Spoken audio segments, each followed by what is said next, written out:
मनस्वी doctor PG. Kulkarni Kolhapur यांनी अनुभवलेली मनाला भिडणारी लेखमाला. मनस्वी बहीण.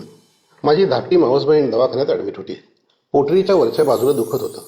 एक्सरे मध्ये हाडामध्ये थोडा दोष वाटत होता. त्या भागातील एक तुकडा तपासण्यासाठी पाठवला होता. त्याचा 2 दिवसात रिपोर्ट येणार होता. मी दवाखान्यातला राऊंड घेतला. बहिणीनं विचारलं, प्रकाश, काही वाईट असेल असं नाही वाटत तुला? रिपोर्ट येण्यापूर्वी मी तरी कसं सांगणार? तरी तुझा अंदाज अशा केसेसमध्ये नाही सांगता येत असं मी म्हणालो. पण मला सांगता येत होतं. अशा केसेसमध्ये हा कॅन्सर असू शकतो हे मला मागील अनुभवावरून वाटत होतं. नात्यातील रुग्ण असला की काही गोष्टी स्वतः सहन कराव्या लागतात. बाहेरचं कोणी असलं तर निदान नातेवाईकाला तरी मी अंदाज वर्तवला असता. 15-20 वर्षापूर्वीची गोष्ट आहे. त्यावेळेला इथं कॅन्सरची स्वतंत्र हॉस्पिटल नव्हती. त्या स्पेशालिटीमधील तज्ज्ञ त्या स्पेशालिटीमधील कॅन्सरचे रुग्ण स्वतःच ट्रीट करायचे. अगदीच वेगळं काही वाटलं तर टाटा कॅन्सर इन्स्टिट्यूटला पाठवायचे. त्याच दिवशी संध्याकाळी रिपोर्ट आला आणि तो कॅन्सरच होता. राऊंडला तिनं प्रश्न विचारला, प्रकाश, रिपोर्ट आलाय असं समजलं, आता तरी सांग, मला त्या रिपोर्टबद्दल त्या तज्ज्ञांबरोबर चर्चा करायची आहे. चर्चा पूर्ण झाल्यावर मगच मी तुला काय ते सांगू शकतो. तेव्हा माझी बहीण उठून बसली. माझ्याकडे पाहून तिनं स्मित केलं. म्हणाली, प्रकाश, एकूणच तुझ्या बॉडी लँग्वेजवरून मला समजते की परिस्थिती गंभीर आहे. रिपोर्टही गंभीर आहे. तू सांगितलं नाहीस तरी. अरे, रुग्णाला सुद्धा एक जाण असते आजाराची.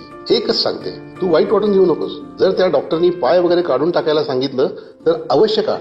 या रोगाची एक सुद्धा पेशी ठेवू नको शिल्लक. माझ्या मनाची तयारी झाली आहे.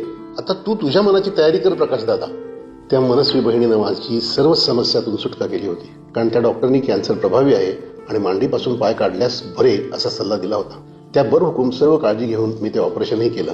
अर्थातच तत्पूर्वी तिच्या जवळच्या नातेवाईकांशीही मी चर्चा केली. ऑपरेशन नंतर दुसऱ्या दिवशी मी राऊंडला गेलो तर ती शांतपणे कॉफी पित होती. मी तिच्या समोरच्या खुर्चीवर बसलो. तिचा हात हातात घेतला, नाडी पाहिली व हात तसाच हातात ठेवला.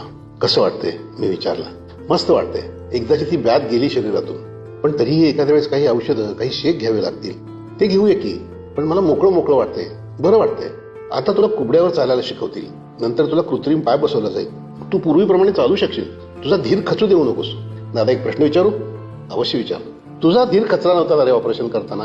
अगं, तू तर धीर दिला होतास ना मला आदल्या दिवशी. कसा खचेल माझा धीर? ज्याची बहीण अशी असते तिचा भाऊ सर्जनही तसाच होतो आणि त्याचं श्रेय तुझ्याकडेच जातं. तिचा हात जड अंतःकरणानं सोडवत मी उठलो आणि खोलीतून जाऊ लागलो. तसं तिचे भरलेले डोळे मला जाणवले. जड पावलानं बाहेर पडलो तेव्हा मला वाटत राहिलं, आज माझ्या छोट्या मावस बहिणीनं मला मोठं बनवलं. आता नाही कधी नातेवाईकाचं ऑपरेशन करताना हात थरथरणार. बरेच वेळेला आपल्या समोर येऊन बसणारी माणसं आपल्यापेक्षा मोठी असतात. न कळत आपल्याला ती जीवनाचं असं ज्ञान देऊन जातात की त्याची किंमतच नाही करता येत. धन्यवाद. मनस्वी फक्त रेडिओ ऑरेंजवर.